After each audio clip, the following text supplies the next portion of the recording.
Bonjour à tous, bienvenue dans cette nouvelle vidéo dans laquelle nous allons découvrir la syntaxe générale du langage JavaScript en premier lieu, dire un mot sur l'indentation en deuxième lieu et finalement apprendre à écrire des commentaires en JavaScript. Allez, on va commencer par la syntaxe générale du JavaScript et pour cela on va prendre évidemment notre éditeur de texte et comme d'habitude j'ai préparé ma page HTML toute simple avec un titre H1 et j'ai également créé mon élément script à la fin de l'élément body. Donc, au niveau de la syntaxe générale du JavaScript, vous devez bien retenir que chaque instruction doit être terminée par un point virgule. Donc, par exemple, si je crée deux instructions alerte dans mon élément script, donc alerte, ma première instruction en JavaScript. Et après la parenthèse, donc je dois mettre obligatoirement un point virgule. Et je continue à créer ma deuxième alerte, donc alerte, ma deuxième instruction en JavaScript. Et je termine toujours par un point virgule. Une petite remarque très importante, donc si vous écrivez du texte dans une instruction alerte, vous pouvez entourer ce texte soit par apostrophe, soit par des guillemets. Cela n'a aucune importance. Vous pouvez choisir la méthode que vous préférez. En revanche, si vous écrivez des chiffres, vous n'avez pas besoin ni d'apostrophe ni de guillemets et donc vous devez directement mettre des chiffres comme ceci. Donc par exemple, si j'ajoute une troisième instruction d'alerte, donc alerte, et je mets comme valeur le nombre 30 par exemple, et je termine bien sûr par un point virgule. Je sauvegarde et j'actualise dans mon navigateur.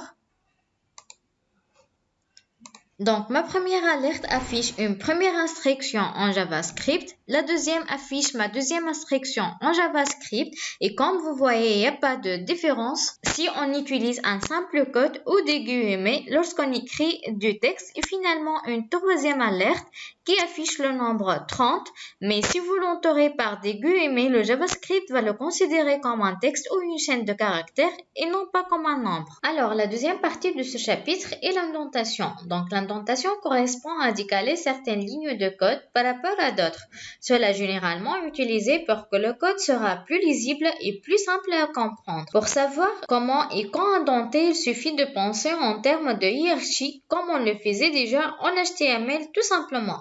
Une bonne pratique est d'effectuer un retrait vers la droite équivalent à une tabulation à chaque fois qu'on écrit une nouvelle ligne de code à l'intérieur d'une instruction JavaScript.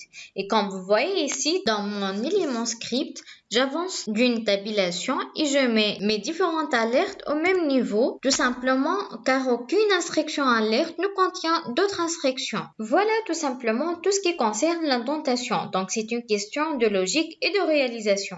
Et finalement, je termine ce chapitre avec les commentaires en JavaScript.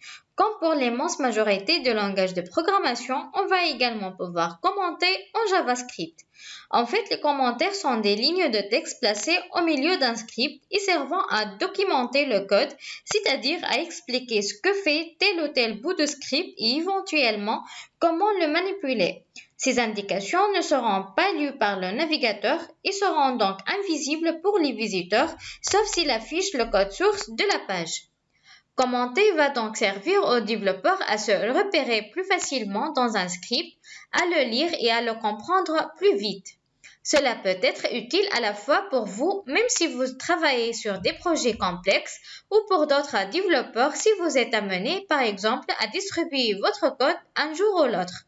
Donc, en JavaScript, il existe deux types de commentaires qui vont s'écrire différemment, les commentaires monoligne et le commentaire multiligne. Alors, notez que la syntaxe du commentaire multiligne peut être utilisée pour écrire un commentaire monoligne et vous pouvez donc vous contenter de n'utiliser que cette syntaxe des commentaires multiligne. Donc, pour écrire ces deux types de commentaires, on va faire comme cela et bien évidemment, c'est toujours à l'intérieur de notre élément script. Donc, un commentaire monoligne, ça s'écrit comme ceci. Donc, double slash. Ensuite, votre commentaire. Donc, je suis un commentaire monoligne. Par contre, un commentaire multiligne s'écrit comme ceci, un slash, ensuite une étoile, et puis votre commentaire.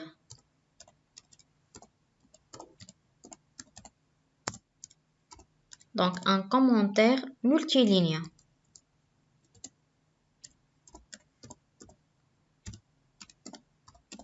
Puis, on ferme par une étoile suivie d'un slash. Donc, comme je vous ai dit, ces commentaires ne seront pas lus par le navigateur, même si j'actualise ma page. Donc, vous voyez que les commentaires ne s'affichent pas, sauf bien sûr si votre visiteur accède à la code source de votre page. Donc, ici, dans l'élément script, voilà, vous voyez ici, vous avez bien les commentaires s'affichent, donc vous faites bien attention à ne pas mettre des informations sensibles dans les commentaires, comme des mots de passe ou d'autres informations qui sont utiles pour votre site web et qui peuvent être mal utilisées par vos visiteurs. Voilà pour ce chapitre, j'espère que tout est clair. J'ai essayé de tout dire et de tout expliquer, mais je reste toujours à votre disposition pour répondre à vos questions. N'oubliez pas de mettre un pouce bleu ou un commentaire. Merci et à bientôt.